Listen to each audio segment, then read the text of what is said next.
Starting with the greatest name of Allah, who is the most gracious and merciful.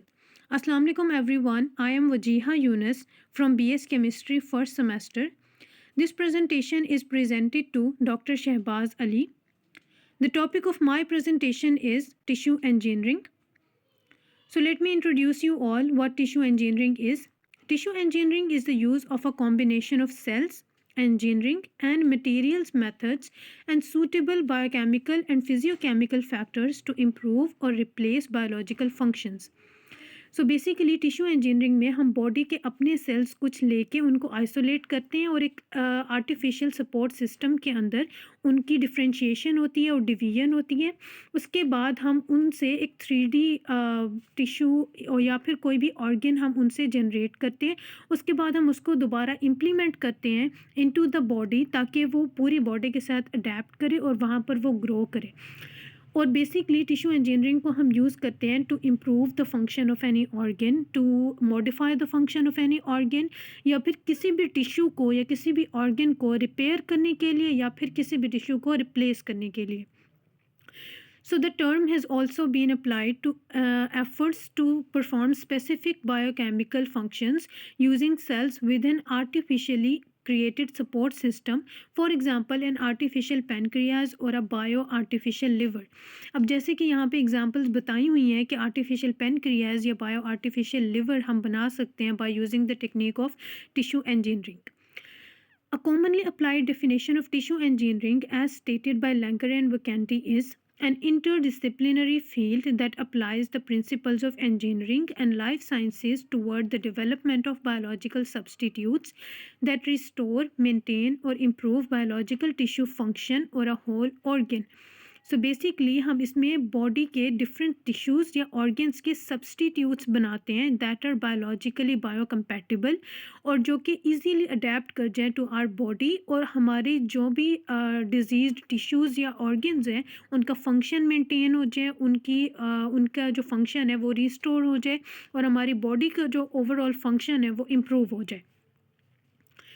So here are few examples जिनको अभी तक tissue engineering के through बनाया गया है। These can include artificial pancreas, cartilage, Doris Taylor's heart in a jar, tissue engineered airway, tissue engineered vessels, artificial skin, artificial bone marrow, artificial bone, oral mucosa tissue engineering and foreskin.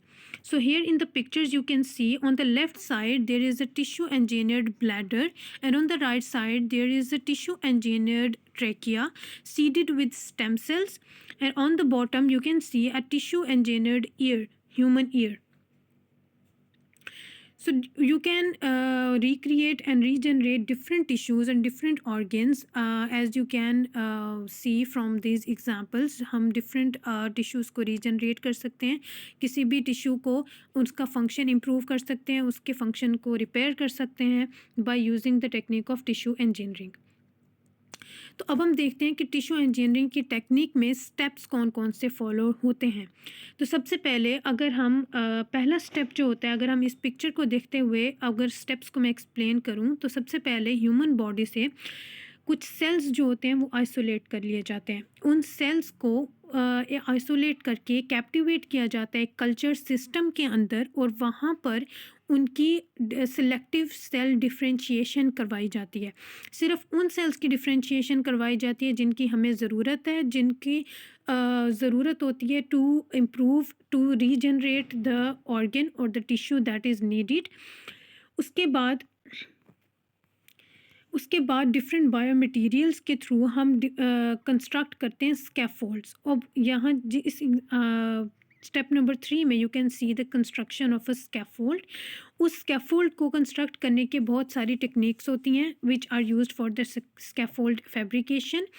उसके बाद उस scaffold का फ़ायदा ये होता है कि उस स्कैफोल्ड के थ्रू हम एक 3D ऑर्गन या 3D टिश्यू हम बना लेते हैं जिसको बाद में हम बॉडी के अंदर इम्प्लीमेंट करते हैं और वो आहिस्ता आहिस्ता ग्रो करता है और पूरी बॉडी के साथ वो अडेप्ट कर जाता है।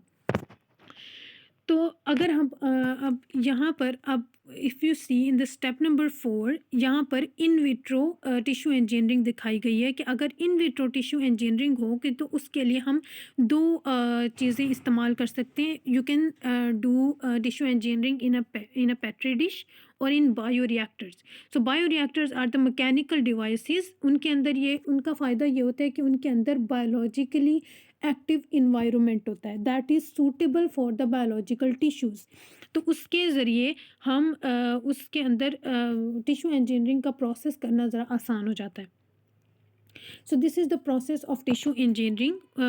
First of all, we start building material, for example, an extracellular matrix or any biodegradable polymer.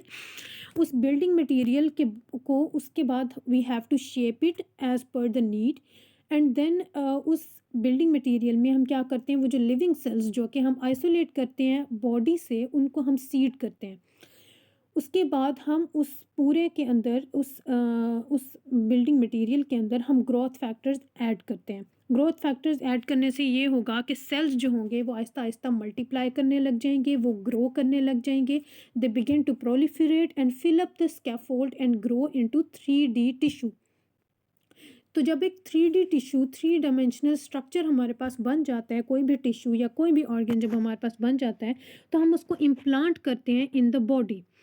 वहाँ पर सेल्स जो होंगे वो जो भी टिश्यू का फंक्शन होगा वो परफॉर्म करना शुरू हो जाएंगे आहिस्ता आहिस्ता. उसके बाद जब आहिस्ता आहिस्ता सेल्स अपना काम करने लग जाएंगे तो ब्लड वेसल्स जो होंगे वो Aahista Aahista, obviously every tissue and every organ needs a vascular and a neural supply. तो आहिस्ता आहिस्ता ब्लड वेसल्स खुद ही उस टिश्यू के साथ अटैच होने लग जाएंगी. उसके बाद वो जो स्कैफोल्ड कंस्ट्रक्ट हुआ था वो आहिस्ता आहिस्ता डिज़ोल्व होने लग जाएगा, and the newly grown tissue eventually blends in with its surroundings. और आहिस्ता आहिस्ता होगा क्या कि वो जो भी हमने टिश्यू इम्प्लांट किया है इनटू द बॉडी वो आहिस्ता आहिस्ता पूरी बॉडी के साथ अडेप्ट करने लग जाएगा. Okay, so there are the applications के कहाँ कहाँ पर टिश्यू इंजीनियरिंग अप्लाई होती है टू रिप्लेस और any tissue.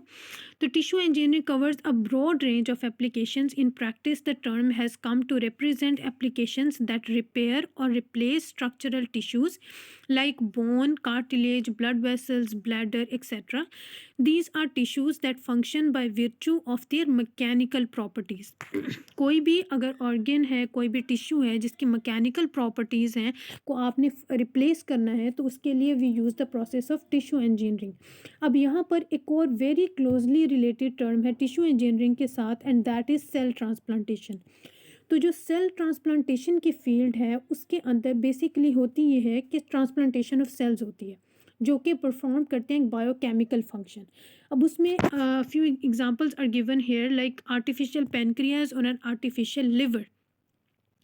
So उसके through we can make an artificial pancreas और an artificial liver. And tissue engineering solves problems by using living cells as engineering materials. These could be artificial skin that includes living fibroblasts, cartilage repaired with living chondrocytes or other types of cells used in other ways. अब for example यहाँ जो example दी हुई है कि अगर आपने artificial skin you have to make it out of tissue engineering, तो उसके लिए उसको आप बना सकते हैं by using living fibroblast. You have to take certain living fibroblast from the body and you will regrow and regenerate them, and like you will divide all of them, and selective cell differentiation will be captivated. और उसके बाद एक artificial skin you can grow like. And the other example is of a cartilage that can be repaired by using the living chondrocytes. Like you have to isolate the living chondrocytes, and then you can by using the selective cell differentiation you can make an artificial cartilage out of those living chondrocytes. Or other types of cells can be used for different tissues or different organs. Okay, so here is another very promising example of tissue engineering, and that is the replacement of diseased heart valves by making tissue engineered heart valves. क्योंकि usually जो हमारे पास जो heart valves की replacement होती है those are bioprosthetic या mechanical heart valves होते हैं, और उनकी बहुत लिमिटेशंस हैं. They have certain pros and certain cons, and they have a lot of limitations. For certain people they are not suitable. तो उसके लिए एक बड़ी अच्छी ऑल्टरनेटिव है, that is tissue engineered heart valves, जिसमें रिजेक्शन के चांसेस भी बहुत कम होते हैं. Otherwise tissue rejection is a big problem in transplantation. So the next example is tissue engineered skin. अब टिश्यू इंजीनियर्ड स्किन को हम किस किस उसमें यूज़ कर सकते हैं. For example if there is a wound that is very massive and there is a very poor wound healing, तो उसके अंदर आप टिश्यू इंजीनियर्ड स्किन जो है वो आप यूज़ करेंगे to cover that wound. And it was developed due to limitations associated with the use of autografts. Like for the skin healing हम यूज़ करते हैं autografts जो होते हैं वो basically that are they are not the cells of the body, वो बाहर के cells होते हैं उसमें. तो वो हो सकता है कि उसमें टिश्यू रिजेक्शन के चांसेस भी बहुत होते हैं, and there is a possibility कि वो बायो कंपैटिबल ना हो विद द बॉडी. तो उसकी बायो कंपैटिबिलिटी इतनी कम होती है कि कभी कभी वो जो बॉडी होती है उसकी इम्यून सिस्टम इतना कम हो, अगर जो भी पेशेंट है, like if there is a burn का पेशेंट है अगर कोई, तो उसके अंदर बड़ा मुश्किल होता है ऑटोग्राफ्ट को अडेप्ट करना विद द बॉडी. तो उसके लिए हम tissue engineered skin we can use. So there are certain pros of tissue engineering. Like first of all, there is help a person conquer a disease or illness. Obviously, when we will replace an organ or we will improve the function of an organ or tissue, the person will easily be able to conquer a disease or illness. Then there is person will go through fewer surgeries. So tissue engineering में इतनी ज़्यादा surgeries की ज़रूरत नहीं होती. You just have to make a and tissue engineered tissue or an organ, और उसके बाद this is a permanent solution for any um, tissue or organ that is diseased. No chance of rejection. Tissue rejection के chances बहुत कम होते हैं with tissue engineering, क्योंकि इसमें बॉडी के अपने ही सेल्स यूज़ हो रहे होते हैं, तो उसमें रिजेक्शन के चांसेस बहुत कम होते हैं. People would not have to wait for an organ donor. तो इसमें एक बड़ी इसका फ़ायदा ये है कि इसमें किसी भी ऑर्गन डोनर की आपको ज़रूरत नहीं है, और ना ही किसी दूसरे इंसान को अपने ऑर्गन्स डोनेट करने की ज़रूरत पड़ती है. People would not have to donate their organs after they die.